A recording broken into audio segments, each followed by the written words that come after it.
erinnya eryange bampita mukulu Kenfred Piene nga ndiwo ku kyalo Bukeeka Bugerere Kangulumira nga ntuusa kwebaza kwange eri abataka b'e Bukeeka Kawoomya ne abantu ab'ebyalo nga Nyiize, Seeta, Kangulumira, Nazigo, Jinja, bonna abasobodde okubeerawo nga tuwerekera omukadde waffe maama Tabisa Birinke mu kitiibwa, era ne neebaza abako ab'e Masaka omulimu gw'ettendo gwe mwakoze, ne neebaza abako ab'e Mbale, abako ab'e Jinja, abako ab'e Kampala, ne neebaza bannyinaze, ne neebaza bataata bamaama byonna bwe bakoze nga tuwerekera omukadde, era neebaza mikwano gyange gyonna.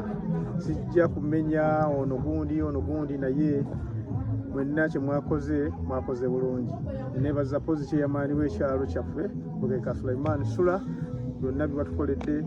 Neebaza kansala Saddam, neebaza Honorable Member of Parliament w'eria Honorable Nsanja n'abantu abalala bonna, Ssekakato, ababuulizi, ekkanisa, byonna bye mwakoze tuli basiimu. Mwebale nnyo, mwebalire ddala olw'obubaka obwo. Mukama abankuumire.